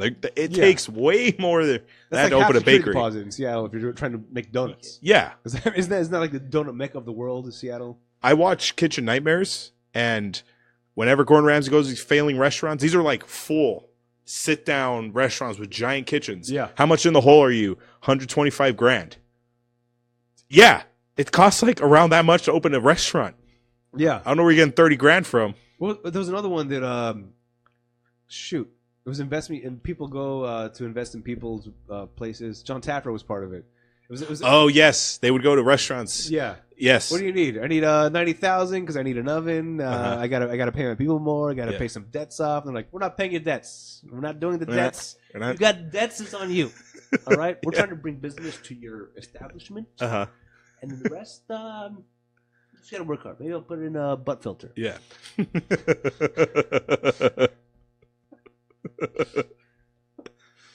All right. So they're escaping again. They're running away again. This is where they get into the bus. Now there's a standoff of some kind. Hey, come around the back. You come around the back. We'll both meet in the middle. Oh no, another sleight of hand type of thing. They got away somehow. I don't know. And now he's got my gun. Ah. They're on the bus. Yeah. Oh my God. So the police figure out they're on the bus. They're Yeah. chasing after the bus. So now they're going to pretend to hold the bus hostage, and the passengers are going to be their hostages. Yeah. And the bus. So they try to take over control of the bus. They lose control and they crash in a construction site. Yep. So Bruce Willis calls it in. They're like, "Hey, fucking Jack. Yeah. Jack went crazy. Yeah. He has that witness that he was supposed to take to the courthouse. He shot a cop earlier. Shot we were a cop under wraps because we just wanted to see where it played out. But now we got to tell you, he shot a cop, and now he's got a hostage. He's got a bus full of hostages, and this is smart. I like what Bruce Willis does. He makes everybody stand up. Yeah. So that way, because he knows the snipers are going to be looking to try to take a shot at him. Yeah. As a person, though, I'd be like, "Fuck you." I'm not standing up. Yeah. If the words of the guy holding me hostage are, "Don't worry, they're not going to shoot you. Stand up." Oh, I'm not standing up. There's no way. And then everybody, I guess everybody on the bus had newspapers, so they just started newspapering up the thing. So now they can't see anything. Yeah. And now they're it's a standoff here. Now everybody get off the bus. Hey, why don't you count the people? Everybody raise your hands so we can count you. Oh, we got about 31 people. So Bruce Willis calls it in. We got 34 hostages. Yeah, we got about 40 people in here. Yeah, we got 40 people in here. I'm like, all right. And then he starts letting everybody off. He gives Mos Def a suit. It's a gray suit. He switches. Mos Def switches suits with a guy on the bus. Yep. Put the glasses on. Yeah, you get out of here. You go straight to the court. Do your thing. Actually, no, he tells him get lost, right? Yeah. He's like, you were gonna do what I should have done because turns out I'm a dirty cop too. Yep. You were gonna testify against me. You're gonna testify against me. And I was kind of pissed at you for having the guts to do what I should have done. So now that I got my Excedrin, I'm fine, and I'm gonna testify. So now, yeah, Bruce Willis has a change of heart. Now he was willing to testify against Everybody. David Morse. And the whole, and it goes up too because one of the captains, he looks a little shook too. Yeah, it goes all the way to the top. All the way to the top. Goes all the way to the top to City Hall. Even Agent Johnson's getting part of this.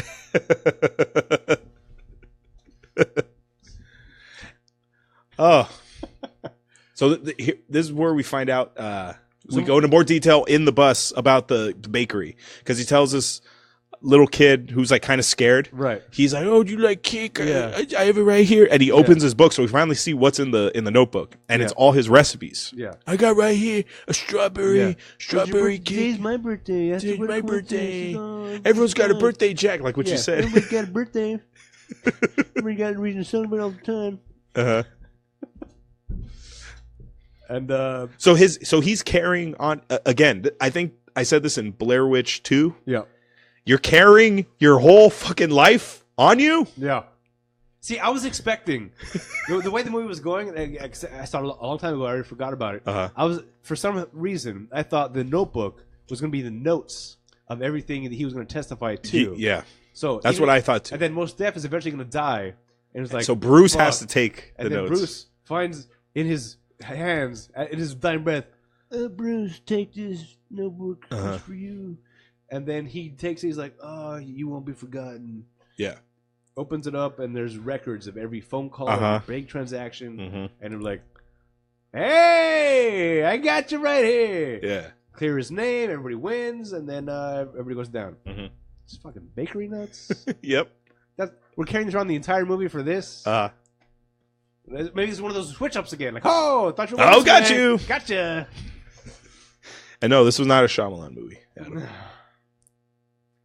So Mos Def gets off. Everybody gets off except for now Bruce. And now this is back to the beginning of the movie. Yes. Where he's calling Holly Gennaro. Yep. And he's saying they're going to say some bad things about me, but it's not true. Yep. They're going to say that I killed people. It is kind of true, but yeah. But well, I did, but yeah. I mean, not like that. Mm-hmm. I mean, I didn't like kill them. I just. What is it? They're not fully dead. They're only partially dead. Yeah. So. I like in True Lies where Jamie Lee Curtis finds out that Arnold's like this spy, and she goes, "Did you ever kill people?" And he goes, "Yeah, but they were all bad." Yeah. You remember that? Yes. No, do it slowly. Sorry. It's tape recorder. All right. Yeah. That was a fun one. Uh-huh. So now Mos Def is out, and then now he sees everybody coming in. They're like, "Oh, they're gonna shoot him," and then now Mos Def has a whole thing like, "All right, so Mos Def gave Bruce Willis the courage to testify on Mos Def's behalf, but by doing so, Bruce Willis gave Mos Def the courage to throw his life back away." Yeah. So Mos Def, he walks back up to the bus. Don't shoot! Don't shoot! Don't shoot! Don't shoot! It's fine. Everything's fine. I just wanted to give her a birthday recipe in the cake. Goes in. Feel bad every time I do this damn impression. It's fine. He goes back in like, "No, I'm not leaving you, Jack.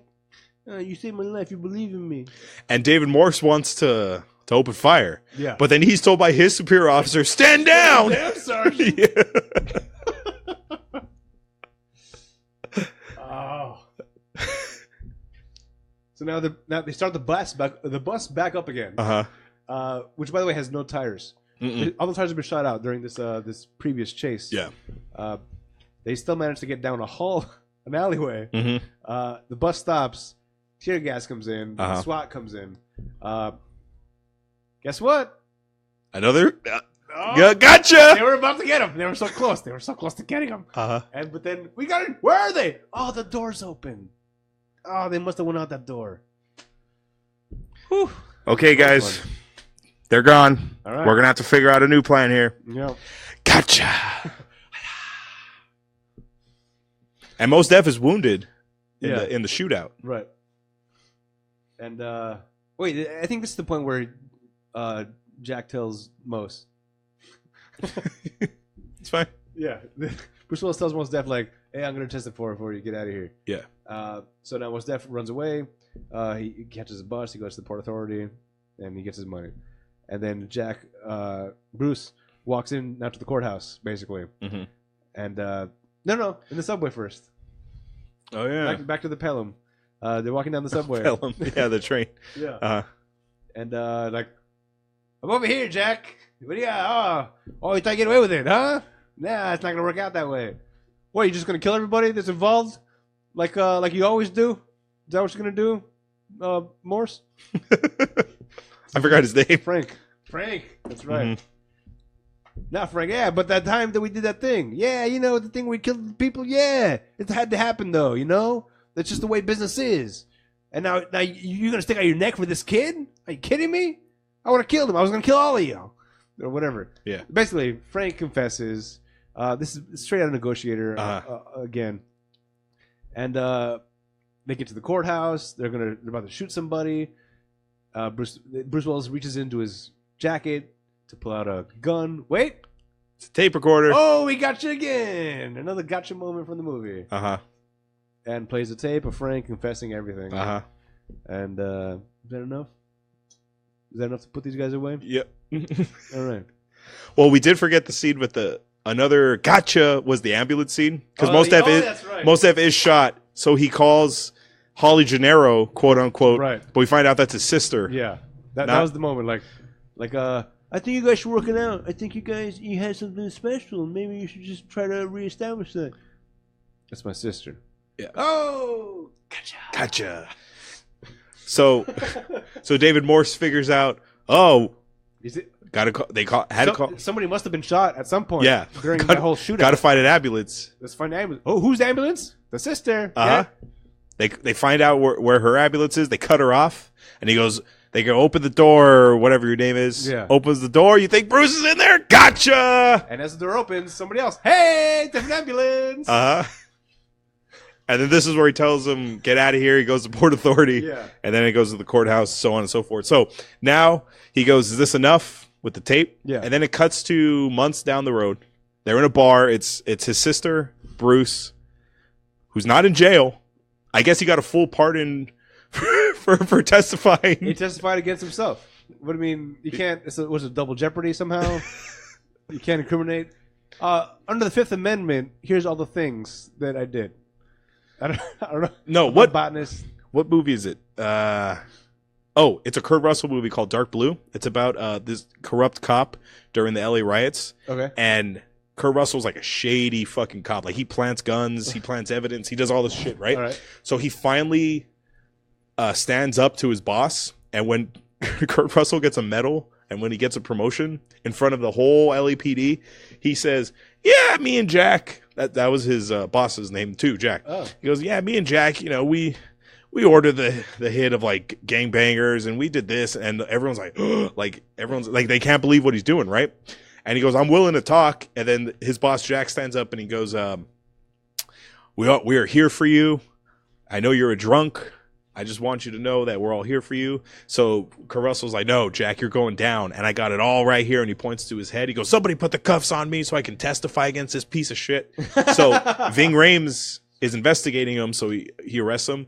So at the end of the movie, Kurt Russell says, "So for me testifying for all the shit I've done, what's the worst prison in California?" And Ving Rhames is like, "I think it's San Quentin." He goes, "I would really love to not go there." And he goes, "I'll see what I can do."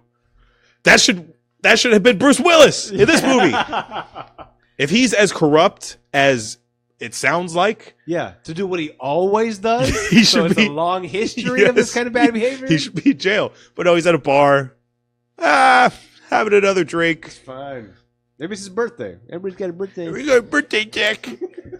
Oh, and look what comes in the mail. Hey. His sister gives him a box from FedEx, and it's a cake that hasn't been melted. Right? And it basically says, like, eat your words or something. Because that was the thing that the Most Def told Bruce Willis. Oh, he told him a story about someone, and he said, he changed. Yeah, everybody changed. Oh, Chuck Berry. Yeah, Chuck that's Berry right. Changed. Muhammad Ali. All these people. Like, yeah, they were criminals, and now they made something better themselves. They changed. Yeah.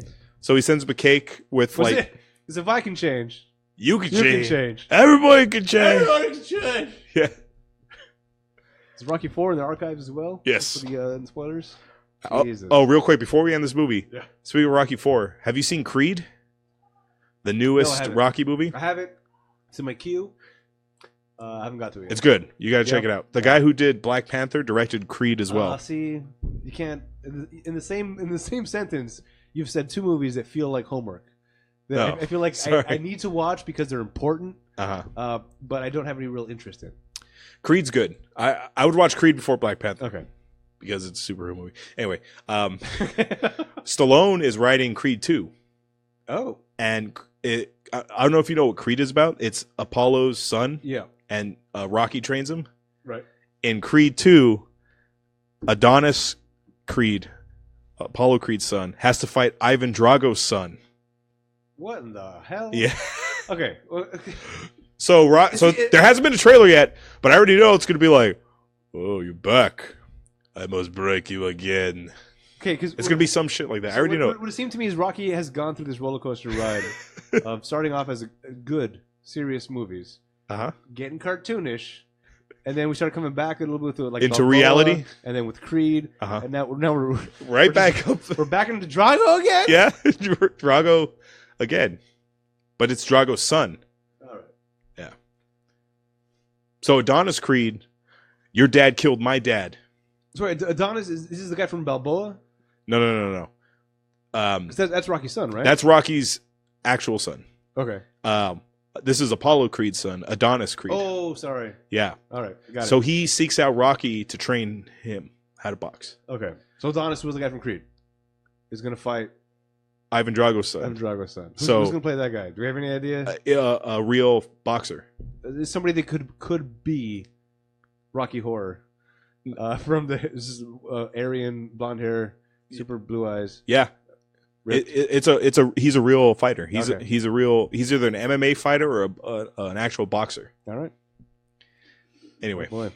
so yeah, he sends him the cake saying people can change. Yeah. And he sent him a cake, and in it is a note, and it's a picture of Mos Def standing in front of his bakery.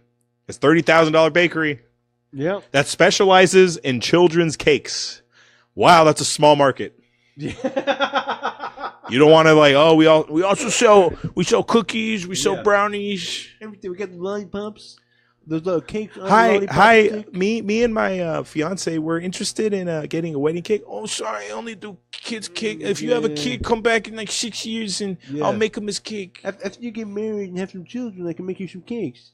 Oh, but you can't make us a wedding cake? I hear you're really good. No, I'm sorry, sweetheart. No, because not everybody can change.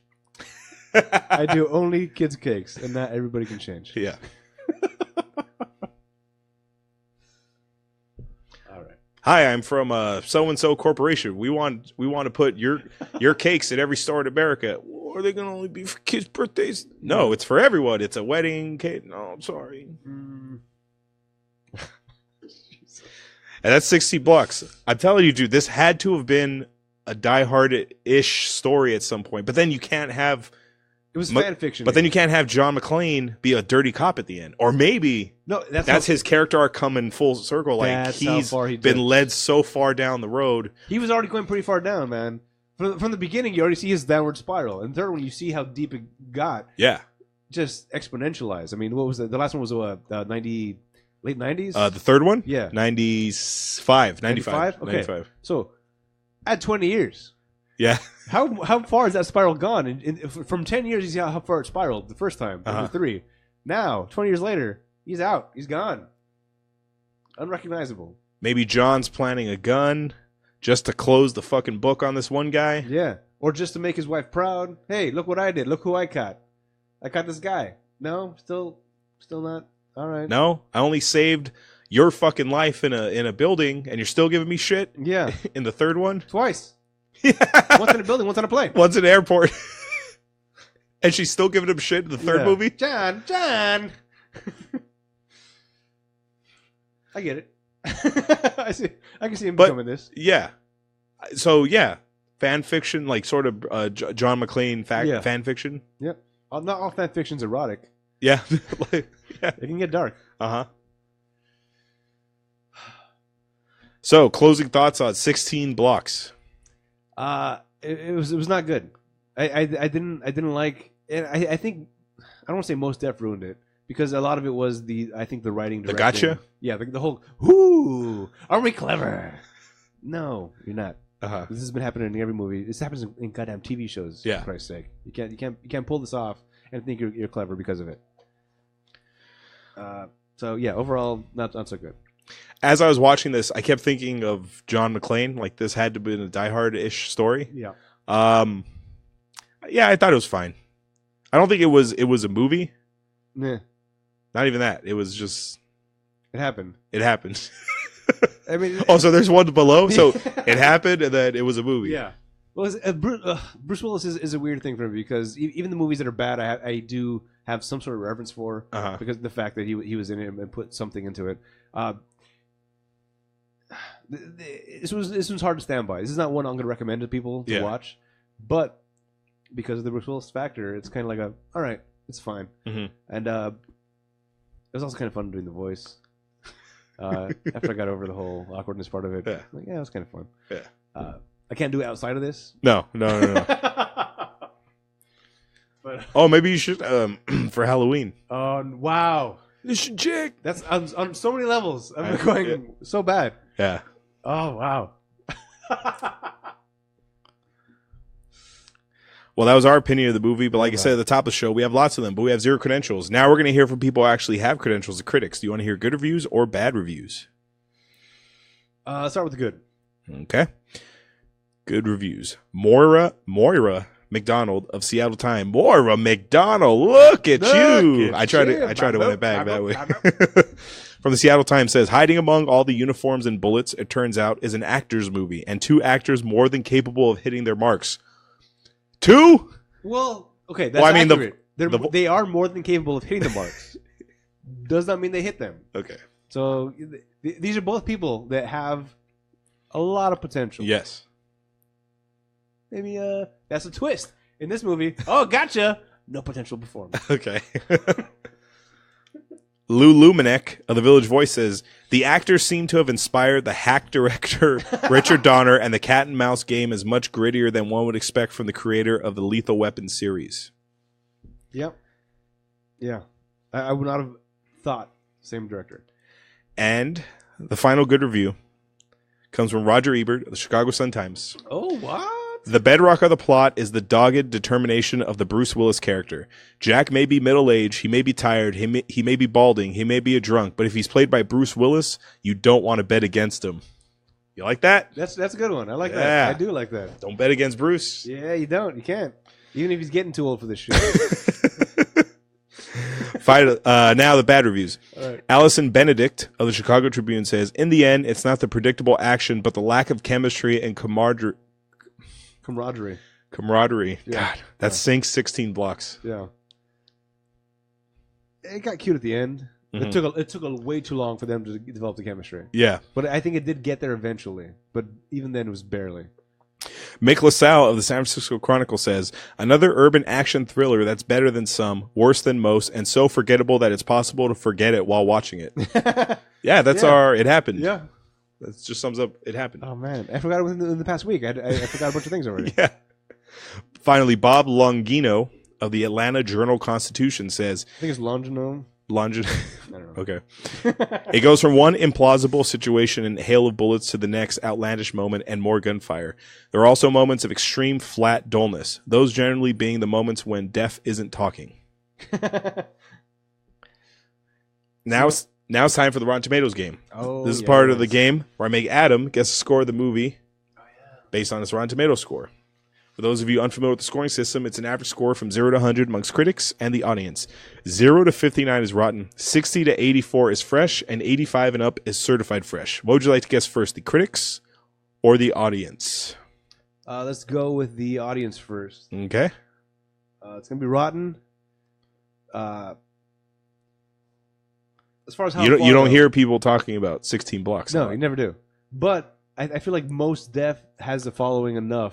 It's gonna be a big enough bump, because of the demographic of people that would go to see this. Mm-hmm. So it's gonna be higher than you would anticipate.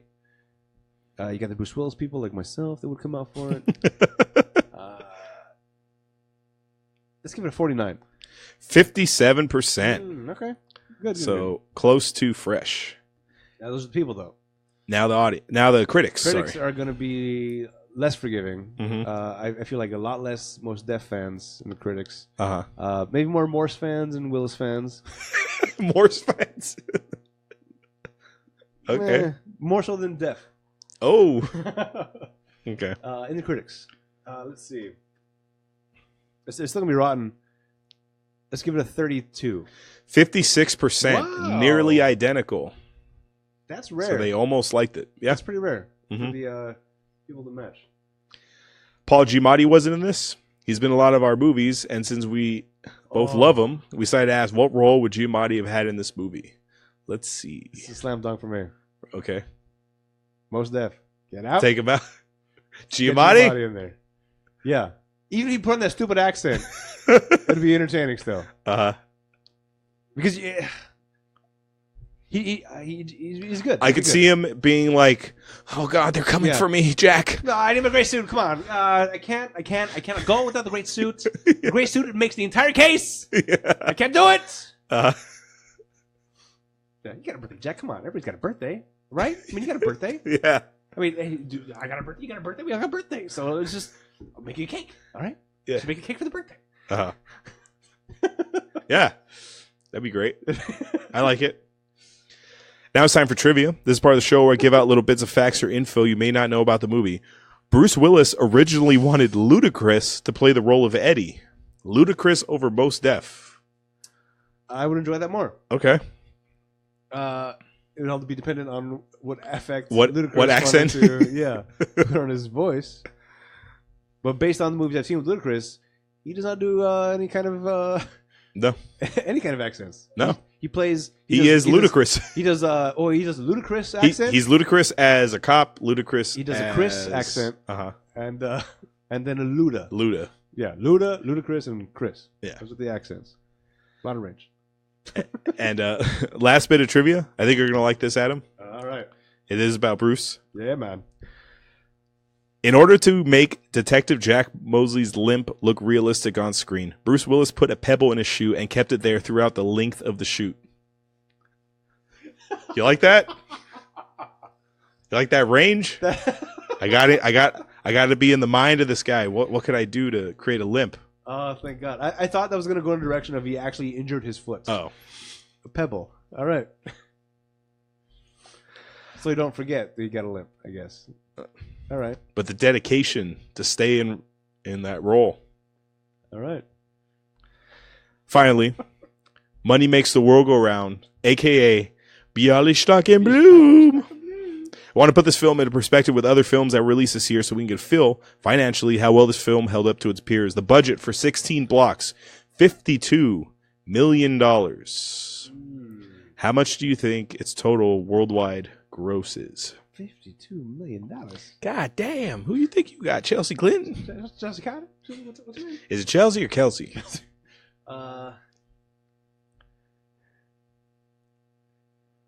73.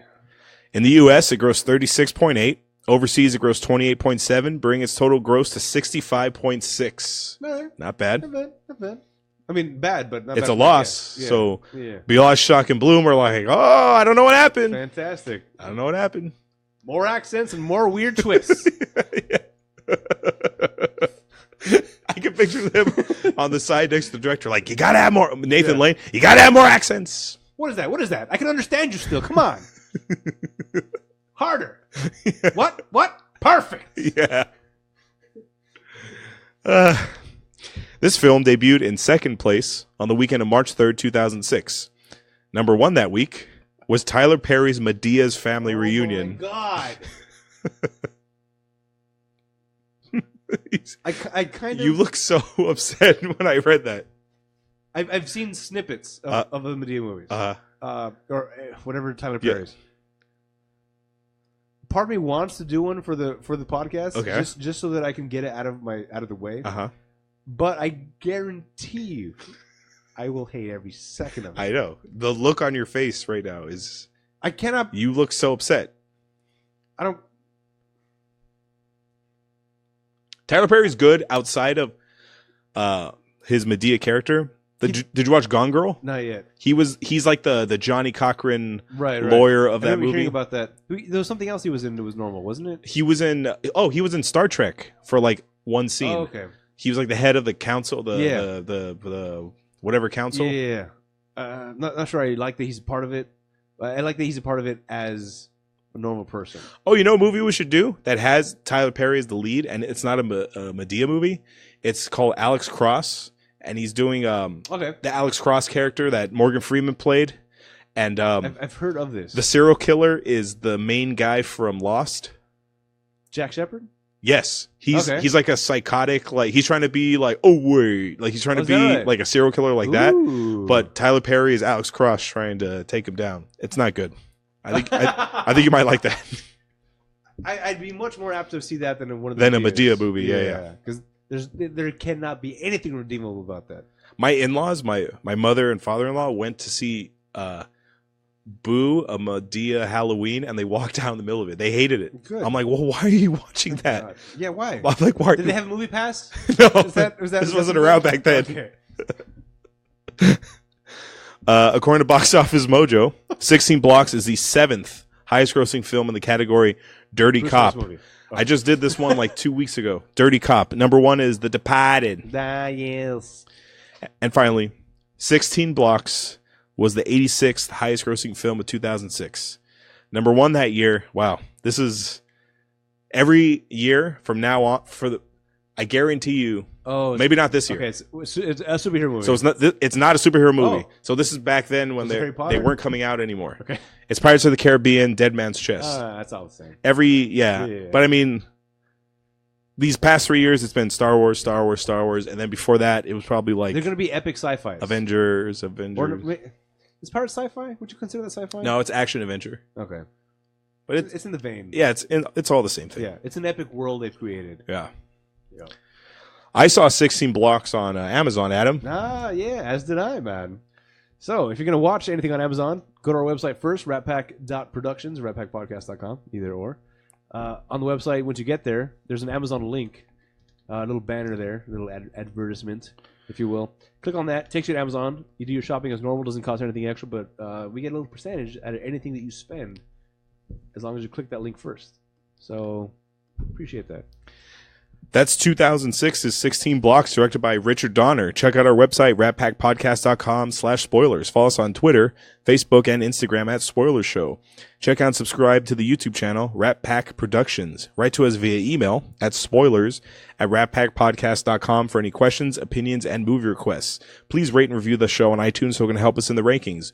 If you leave us a review on iTunes and leave us a recommendation for a movie you want us to watch, that movie will go to the top of our list, and we'll watch it before any other requests. Next week, we're going to watch a comedy.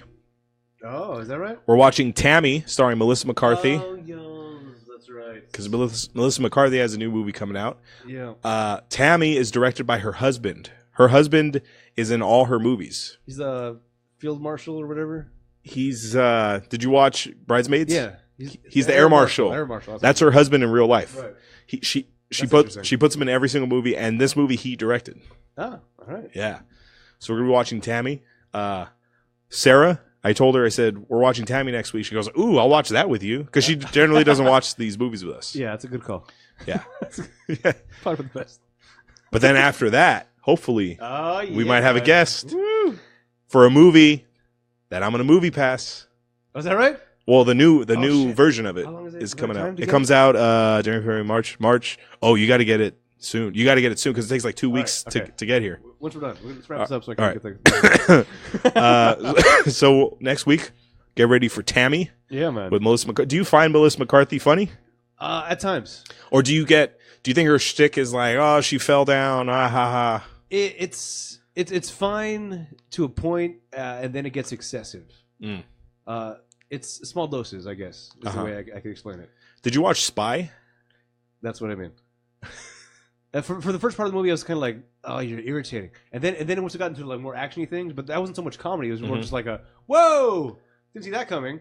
Then I started enjoying it more. I just like that it made fun of like all the James Bond movies, like the ridiculousness of it.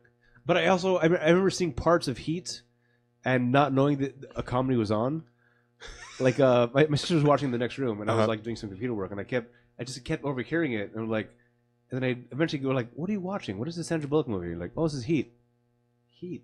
That's supposed to be comedy, right? Like, yeah. But she wasn't laughing either, and so it just I don't know. Maybe she was asleep. I don't know. But I remember thinking like, okay, it's supposed to be comedy. And then was that Spy Identity Theft?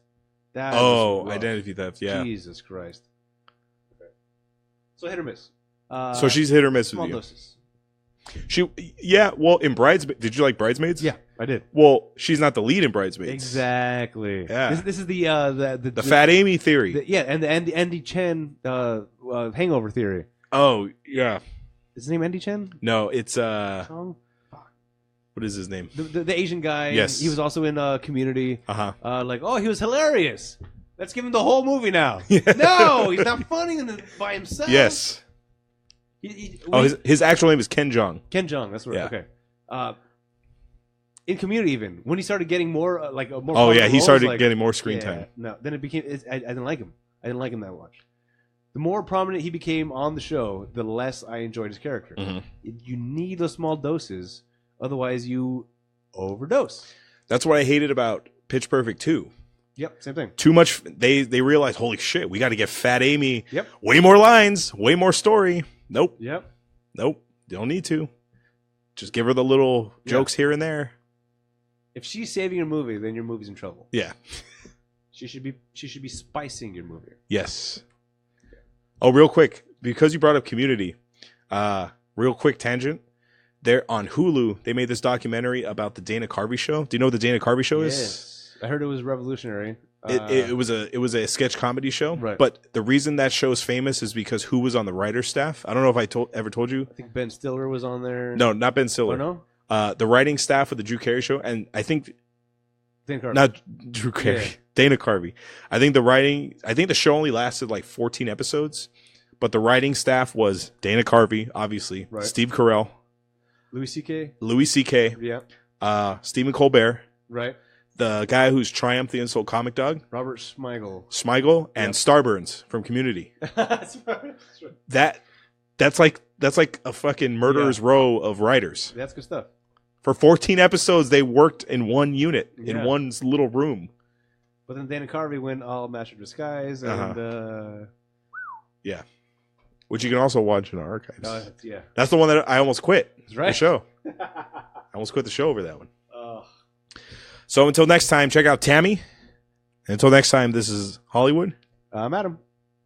And that's the live show. That's the live show.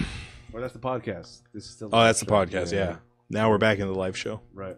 In the Facebook world. Did anybody say anything in Facebook while we were... Let's see. I think we had a couple people check in. 37 people were watching at one point. Oh, nice. And no comments. All right. Cool. Okay. They probably saw 16 blocks. They were like, that happened. Yeah, right. That's for the best. Yeah. Still feel weird about the accent. So I'm looking at our schedule.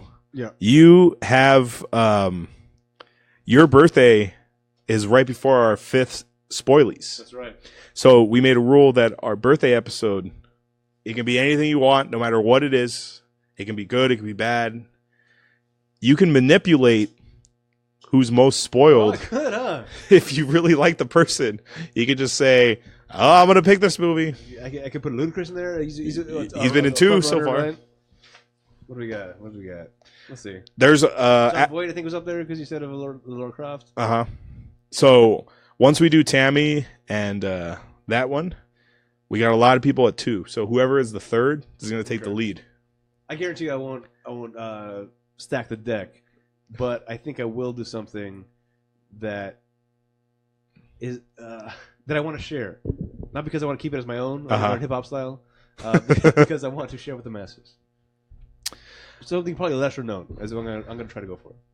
Mine, I don't know, because mine is 4 episodes before. Ooh, and I don't. Okay. I want to do a horror. I always want to do a horror movie. Yeah, might as well. But there's one I want to do it's a really good cop, like, suspenseful action drama. Okay. That I show everybody. I'm like, have you ever seen this movie? And people, they're like, holy shit, that was fucking amazing. So I don't know. All right. I don't know. So I'm torn. I will check that out. Maybe I'll try to stack the deck. Look at you, man. All right. Well, thanks for hanging out, everybody. Thank you for hanging out. We'll see you next week, actually. Yep. Yeah. Later.